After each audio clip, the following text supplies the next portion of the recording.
ওম নমো ভগবতে বাসুদেবায়। জয় শ্রীকৃষ্ণ। রাধে রাধে। সফলা একাদশীর ব্রতটি কবে করতে হবে? 15ই ডিসেম্বর সোমবার দিন নাকি 16ই ডিসেম্বর মঙ্গলবার? সঠিক কবে কোন দিনে এই একাদশীর ব্রতটি আপনাদেরকে পালন করতে হবে? এই একাদশী ব্রতে রয়েছে দ্বিমত। 2025 সালে বছরের শেষ একাদশী নামেই পরিচিত এই সফলা একাদশী ব্রতটি। আপনারা অবশ্যই এই সফলা একাদশী ব্রতটি পালন করবেন। যে কোনো কাজে আপনারা সফল হতে পারছেন না, অসফল হচ্ছেন, তাহলে অবশ্যই যদি এই সফলা একাদশী ব্রতটি আপনারা পালন করতে পারেন, তাহলে অবশ্যই ভগবান শ্রীকৃষ্ণের কৃপায় আপনারা যে কোনো কর্মে আপনারা সফলতা অর্জন করতে পারবেন, অর্থাৎ সাফল্য অর্জন করতে পারবেন। তাই অবশ্যই আপনারা ভক্তিতে শ্রবণ করবেন এই সফলা একাদশীর ব্রতটি আপনারা কবে পালন করবেন, পালনের সঠিক সময় কি রয়েছে, কিভাবে এই ব্রতটি পালন করতে হয়, এবং জানবেন এই সফলা একাদশী ব্রতের মাহাত্ম্য কথা, যা প্রত্যেকের ভক্তিতে শ্রবণ করতে হয়। যে মাহাত্ম্য কথা শ্রবণে আপনার শত শত পাপ খুব সহজেই বিনষ্ট হয়ে যায়। তাই ভিডিওটি অবশ্যই প্রত্যেকেই শুরু থেকে শেষ পর্যন্ত ভক্তি ও শ্রদ্ধা সহকারে শ্রবণ করবেন, আমি আশা রাখছি। আমাদের আজকের ভিডিওটি খুবই গুরুত্বপূর্ণ হতে চলেছে প্রতিটি সনাতনীদের জন্য। নমস্কার, আমি দীপা। দেশ ও দেশের বাইরে থেকে যে সকল দর্শকেরা এই মুহূর্তে ভিডিওটি অন করেছেন তাদের প্রত্যেককে সুস্বাগত জানাই রায়কিশোরী দীপা অর্থাৎ সনাতন ধর্মীয় তথ্যমূলক চ্যানেলে। সকলে কিছুক্ষণ সময় ধৈর্য ধরে আজকের এই ভিডিওটি সম্পূর্ণই শ্রবণ করবেন ভক্তিতে। ভিডিওটি শুরু থেকে শেষ পর্যন্ত ভক্তি, শ্রদ্ধা ও ভালোবাসার সহিত শ্রবণ করে যদি আপনাদের ভালো লেগে থাকে অবশ্যই ভিডিওতে একটি লাইক করবেন, আর কমেন্টে জয় শ্রীকৃষ্ণের জয় অথবা আপনার গুরুদেবের নামটি একটি বারের জন্য হলেও লিখে জানানোর জন্য বিশেষভাবে অনুরোধ জানাচ্ছি। আর আপনি যদি আমাদের চ্যানেলে নতুন দর্শক হয়ে থাকেন তো বিনীত অনুরোধ চ্যানেলটি সাবস্ক্রাইব করে পাশে থাকার নোটিফিকেশন বেল আইকনটি অবশ্যই অন করে দিবেন। একজন সনাতনী বোনকে আপনারা সাপোর্ট করবেন, আমি আশা রাখছি। আর আপনি এই ভিডিও থেকে নিশ্চয়ই উপকৃত এবং সমৃদ্ধ হবেন। তাহলে চলুন শুরু করা যাক আজকের মূল ভিডিওটি। অবশ্যই আপনারা শুরু থেকে শেষ পর্যন্ত শ্রবণ করবেন, একদমই স্কিপ করে নয়।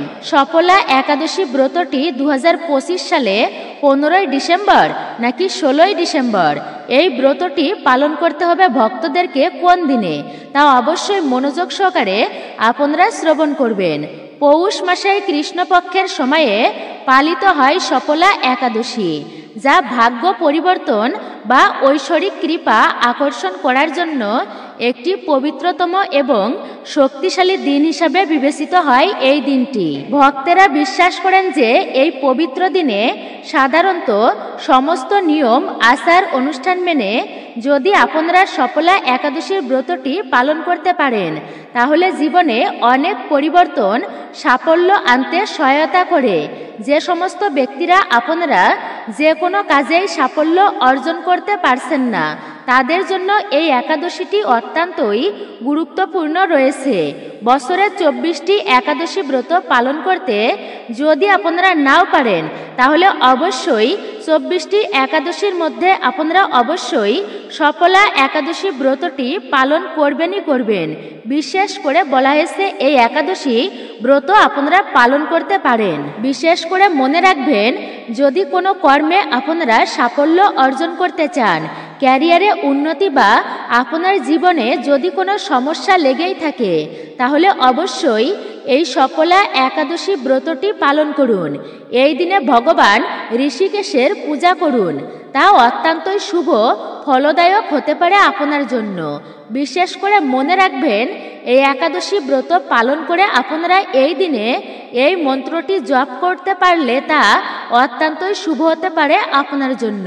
কিভাবে পালন করবেন এই একাদশীর ব্রতটি, এই দিন কিভাবে উদযাপন করলে এই একাদশীর সম্পূর্ণ পূর্ণ ফল আপনারা গ্রহণ করতে পারবেন। ব্রহ্মাণ্ড পুরাণে ধর্মরাজ যুধিষ্ঠির এবং ভগবান শ্রীকৃষ্ণের মধ্যে কথোপকথনের হিসাবে সাফল্য বা সফলা একাদশীর গুরুত্ব বিশেষভাবে উল্লেখ করা রয়েছে।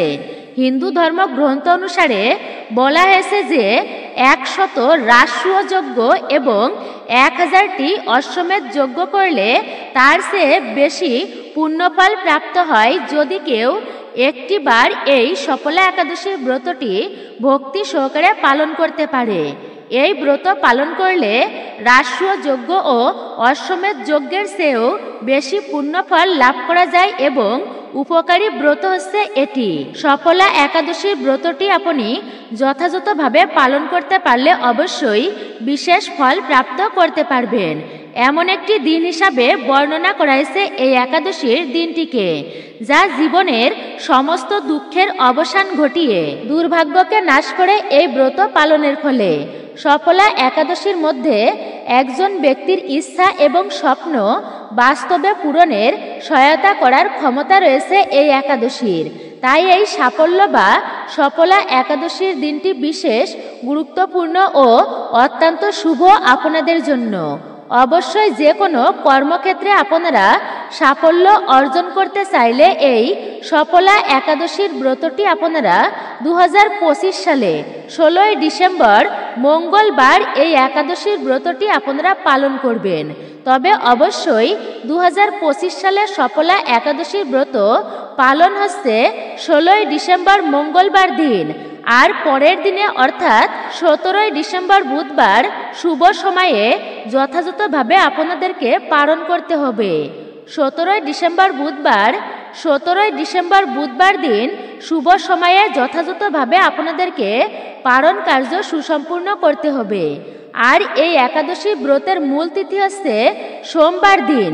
তো অবশ্যই আপনারা সোমবার দিন অর্থাৎ 15ই ডিসেম্বর এই ব্রতটি পালন করতে পারেন, কিন্তু বিশুদ্ধ মত ও গোস্বামী মতে অর্থাৎ আপনাদেরকে মহাদ্বাদশী এবং পক্ষবর্ধিনী মহাদ্বাদশী যুক্ত হয়েছে, যার কারণে আপনাদেরকে বিশেষ করে এই ব্রতটি পালন করতে হবে 16ই ডিসেম্বর। তা আপনারা যে কোনো দিনেই ব্রত রাখতে পারেন, 15ই ডিসেম্বরও ব্রত করতে পারেন বা 16ই ডিসেম্বর করতে পারেন। তো বিশুদ্ধভাবে এবং গোস্বামী মতে বলা হয়েছে 16ই ডিসেম্বর মঙ্গলবার দিন এই ব্রতটি বিশেষভাবে পালন করা উচিত প্রত্যেকের। ব্রত পালন করে যদি আপনারা পরের দিনে অর্থাৎ দ্বাদশী তিথিতে মানে পারণের দিনে সঠিক নিয়মাচার মেনে ব্রতের পালন না করেন, তাহলে ব্রতের কোনো পুণ্যফল লাভ হয় না। তাই সবাইকে বলছি আপনারা সঠিক নিয়মে ব্রতটি পালন করুন এবং পরের দিনে ব্রতের পালন করুন, তাহলে অবশ্যই আপনার যে কোনো কর্মক্ষেত্রে খুব সহজেই সাফল্য অর্জন করতে পারবেন আপনারা। ভগবান শ্রীকৃষ্ণের কৃপায়, মা লক্ষ্মী দেবীর কৃপায় কিভাবে এই সফলা একাদশী ব্রতটি আপনারা পালন করবেন। 16ই ডিসেম্বর মঙ্গলবার দিন বিশেষ করে মনে রাখতে হবে এই একাদশীর দিনটি, অর্থাৎ এই সফলা একাদশীর দিন যেহেতু মঙ্গলবার পালিত হচ্ছে এই ব্রতটি, আপনাদেরকে তাই এই বিশেষ দিনে ব্রহ্ম মুহূর্তের সময় ঘুম থেকে উঠে পবিত্র স্নান করতে হবে। ভাবছেন পবিত্র স্নান আবার কিভাবে করবেন? যদি আপনারা নদীতে বা গঙ্গা নদীতে স্নান করতে পারেন তা অত্যন্তই শুভ আপনাদের জন্য। যদি আপনারা পবিত্র নদীতে স্নান করতে যেতে না পারেন, অর্থাৎ আপনার পক্ষে সম্ভব হচ্ছে না, তাহলে অবশ্যই বাড়িতে স্নানের জলে 1 বালতি জলে সামান্য একটুকু হলুদ এবং গঙ্গা জল মিশ্রিত করে ওম নমো ভগবতে বাসুদেবায় এই মন্ত্রটি জপ করে এই সফলা একাদশীর দিনে এইভাবে পবিত্র স্নান করতে পারবেন। যদি সম্ভব হয় অবশ্যই আপনারা মন্দির পরিষ্কার পরিচ্ছন্ন করে দিয়ে আসবেন এই দিনে। ঠাকুর ঘরে যে কোনো প্রকার ময়লা আবর্জনা যেন না থাকে সেদিকে বিশেষ করে খেয়াল রাখবেন। এরপর অবশ্যই ভগবান শ্রীবিষ্ণু এবং সম্পদের দেবী মাতা লক্ষ্মীর পূজা অর্চনা আপনারা করবেন। বিশেষ করে আপনারা অবশ্যই ঠাকুর ঘরে প্রত্যেকটি চিত্রপট বা বিগ্রহকে প্রণাম করে গঙ্গা জল অর্পণ করে পূজা অর্চনা শুরু করবেন এই সফলা একাদশীর দিন। এরপরে একাদশীর ব্রত বা উপবাস পালনের জন্য আপনাদেরকে সংকল্প বা প্রতিজ্ঞা গ্রহণ করতে হবে। এরপর ভগবান শ্রীহরি বিষ্ণুর বা শ্রীকৃষ্ণের পূজা করতে হবে বিশেষভাবে। আপনারা তাদেরকে এই শুভ দিনে যে সমস্ত জিনিস নিবেদন করবেন, বিশেষ করে আর তা হচ্ছে তুলসী পত্র, হলুদ ফুল ও ফল, কলা, আখের গুড় এবং চন্দন নিবেদন করতে পারেন এই দিনে। ভগবানের সামনে অবশ্যই একটি ঘিয়ের প্রদীপ আপনারা প্রজ্বলিত করবেন আর চারপাশে অবশ্যই ধূপকাঠি জ্বেলে দেবেন।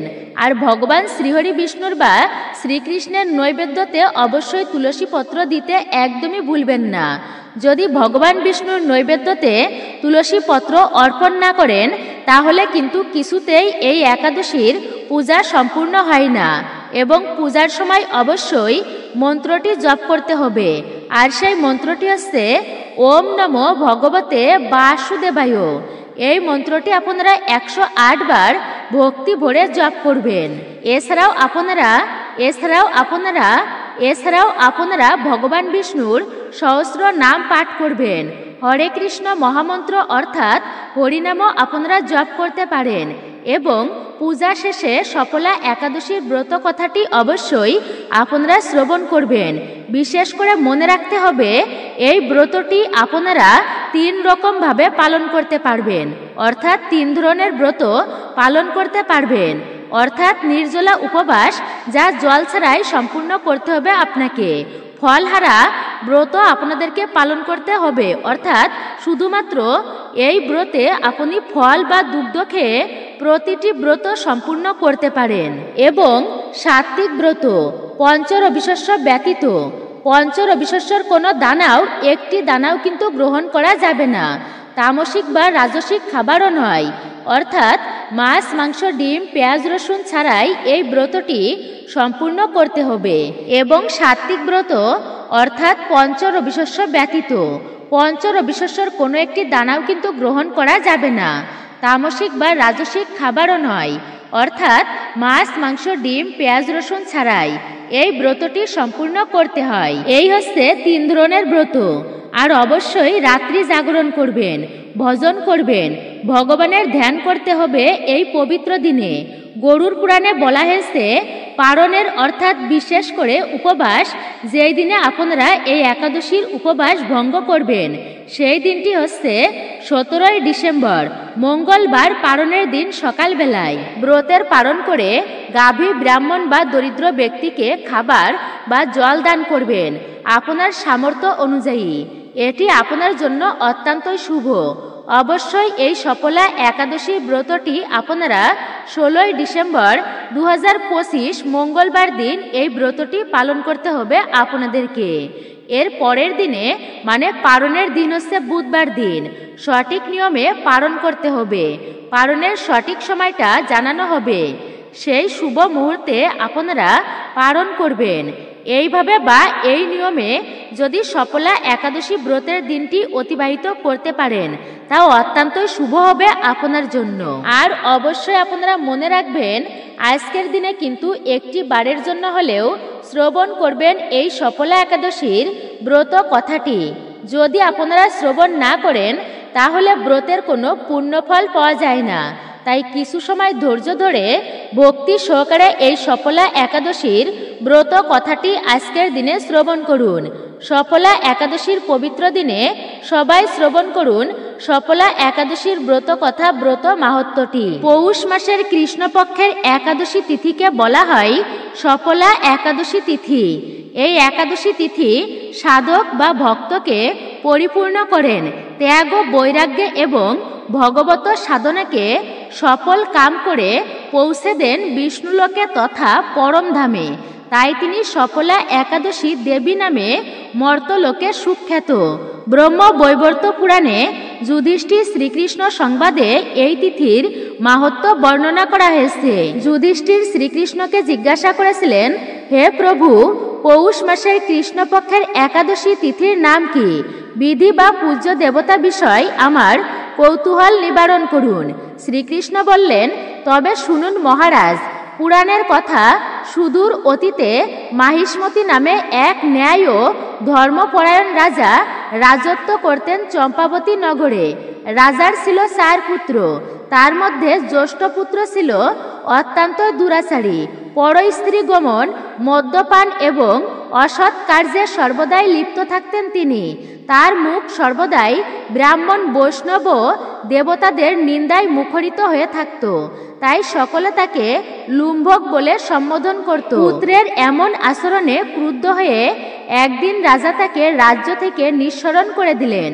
পিতামাতা, আত্মীয় স্বজন, পরিজন, স্ত্রী, পুত্র পরিত্যক্ত হয়ে সে মনের দুঃখে এক গভীর জঙ্গলে প্রবেশ করল। জীবন নির্বাহ করার জন্য কখনো কখনো সে জীব হত্যা করে, কখনো বা চুরি করে। একদিন চুরি করতে গিয়ে নগরের প্রহরীদের কাছে ধরা পড়ে গেল লুম্ভক। কিন্তু রাজপুত্র বলে সে অপরাধ থেকে সহজেই মুক্তি পেল। মুক্তি পাওয়ার পর পুনরায় বনে ফিরে গেল সে। জীবন অতিবাহিত করার জন্য ফলমূল আহার করে জীবনযাপন করতে লাগলো। ওই বনে বহু বছর পুরনো একটি বিশাল অশ্বত্থ বৃক্ষ ছিল। সেখানে ভগবান বাসুদেব স্বয়ং তিনি বিরাজমান ছিলেন বলে বৃক্ষটি দেবত্ব প্রাপ্ত হয়েছিল। সেই বৃক্ষের নিচেই লুম্ভক দিন যাপন করত। এইভাবে বহুদিন কেটে গেল। কোনো একদিন পূর্বজন্মের কোনো পুণ্য ফলে পৌষ মাসের দশমীর দিনে কেবল ফল আহারে লুম্ভকের দিনটি কাটল। কিন্তু রাত্রিতে অসহ্য শীতের প্রকোপে ক্ষুধায় ছটফট করে মৃতপ্রায় হয়ে রাত্রি যাপন করল। পরের দিন সূর্যোদয় হলে অচৈতন্য অবস্থায় লুম্ভক পড়ে রইল। দুপুরের দিকে তার চেতনা ফিরল। ক্ষুধা নিবারণের জন্য অতি কষ্টে কিছু ফলমূল সংগ্রহ করে বৃক্ষতলে এসে পুনরায় সে বিশ্রাম করতে লাগলো। লুম্ভক লক্ষ্য করলেন যে সেই দিন বৃক্ষকে অসংখ্য ব্যক্তি দেবতা রূপে পূজা করার জন্য এখানে এসেছেন। পুজো করছে অনেকেই দেবতা জ্ঞানে। খোঁজ নিয়ে জানলেন ওরা সফলা একাদশী ব্রত উপবাস পালন করেছেন। সকলের সাথে লুম্ভকও সফলা একাদশী ব্রত মাহাত্ম্য কথা শ্রবণ করলেন পরম নিষ্ঠার সঙ্গে। প্রাণ রক্ষার্থে লুম্ভক ভগবান লক্ষ্মীনারায়ণের উদ্দেশ্যে ফলগুলো নিয়ে প্রার্থনা করলেন, হে ঈশ্বর, আমাকে রক্ষা করো। আপনি আমার অঞ্জলি গ্রহণ করে প্রসন্ন হন। হে লক্ষ্মীপতি নারায়ণ। পাপী লুম্ভকের রাত্রি জাগরণকে একাদশী জাগরণ এবং ফল অর্পণকে পূজা বলে গ্রহণ করলেন ভগবান। এইভাবেই অজ্ঞাতসারে লুম্ভকের সফলা একাদশী ব্রতটি পালন হয়ে গেল। প্রাতকালে আকাশে দৈববাণী হল, সফলা একাদশী ব্রতের পুণ্য প্রভাবে তোমার পুনরায় রাজ্য প্রাপ্তি হবে। দৈববাণী শোনামাত্রই লুম্ভক দেবরত্ন দ্বারা সুশোভিত এবং মহিমান্বিত হলেন এবং তার বুদ্ধি পাপমুক্ত হল। তিনি ফিরে গেলেন নিজ রাজ্যে। তার প্রত্যাবর্তনে সকলে তাকে বরণ করলেন সাদরে। ব্রতের পুণ্য ফলে ধন্য হল জীবন ও মন। এরপর 15 বছর ধরে নিরবিচ্ছিন্ন রাজত্ব উপভোগ করেছিলেন লুম্ভক। এই সময় লুম্ভকের মনজ্ঞ নামে একটি পুত্র সন্তান ছিল, যিনি ছিলেন অত্যন্তই ধার্মিক। মনজ্ঞ যখন প্রাপ্ত বয়স্ক হল তখন রাজ্যভার তার উপর অর্পণ করে দিয়ে সন্ন্যাস ধর্ম গ্রহণ করলেন লুম্ভক এবং তিনি নির্বাণ লাভ করেছিলেন অন্তিমে। ভগবান শ্রীকৃষ্ণের কথানুসারে এই একাদশী ব্রত পালন করলে মানুষের মোক্ষ লাভের অধিকারী হয়, এতে কোনো সন্দেহ নেই। যেমন শেষনাগ, গরুড়জি, শ্রীবিষ্ণু এবং ব্রাহ্মণ যথাক্রমে সাপ, পাখি, দেবতা এবং মানুষের মধ্যে সর্বশ্রেষ্ঠ, সেই রকমই একাদশীর উপবাস সব উপবাসের মধ্যেই সবচেয়ে উৎকৃষ্ট। যেমন নিয়মানুবর্তিতা এবং প্রতিদিনের ঘুম শরীর ও মনের ক্লান্তি দূর করে এবং নবজীবন দান করে, একইভাবে একাদশীর উপবাস আমাদের পরিপাক তন্ত্রকে বিশ্রাম দেয় এবং এর শক্তি ও জীবনী শক্তির দিকে নিয়ে যায়। ব্রতের শৃঙ্খলা ও আত্মসংযম মনকে শক্তিশালী করে। সফলা একাদশীর দিন ভোরে উঠে স্নানকার্য সম্পূর্ণ করে নিন। শুদ্ধ বসনে ব্রত পালনের সংকল্প নিন। পঞ্চামৃত দিয়ে শ্রীবিষ্ণুর অভিষেক করে ফুল, ফল, মিষ্টি, ধূপ, প্রদীপ, চন্দন, অক্ষত, তুলসীর নৈবেদ্য সহযোগে বিষ্ণু পূজা শুরু করুন। ফলের মধ্যে নারিকেল, সুপারি, আমলা, ডালিম, লবঙ্গ ইত্যাদি দিয়ে ভগবানের পূজা অর্চনা করুন আপনারা। পূজা শেষে আরতি করতে হবে। সফলা একাদশীর ব্রত কথা ভক্তি ভরে আপনারা শ্রবণ করলেন। তুলসী জপমালা দিয়ে ভগবান শ্রীবিষ্ণুর পঞ্চাক্ষর মন্ত্র ওম নমো ভগবতে বাসুদেবায় জপ করুন। এরপর সন্ধ্যায় বিষ্ণু মন্দির বা তার মূর্তির সামনে বসে ভজন কীর্তনের আয়োজন করতে পারেন আপনারা। এই একাদশীতে শ্রীহরি বিষ্ণুর সঙ্গে দেবী লক্ষ্মীর আরাধনা করলে জীবনে সুখ সমৃদ্ধি বৃদ্ধি পায়, ধন সম্পদ লাভ হয়। আর পারণের দিনে অবশ্যই আপনারা অভাবী এবং ব্রাহ্মণদেরকে খাওয়াবেন। আপনাদের সাধ্য সামর্থ্য অনুযায়ী অবশ্যই তাদেরকে জিনিসপত্র দান করবেন। এরপরে আপনার ব্রতের পালন কার্য সম্পূর্ণ করবেন। নিষ্ঠা সহকারে এই একাদশী ব্রত পালন করলে শ্রীহরির কৃপায় তার সকল পাপ মুক্তি ঘটে এবং বিষ্ণু লোকে গমন করেন সেই সমস্ত ব্যক্তিরা।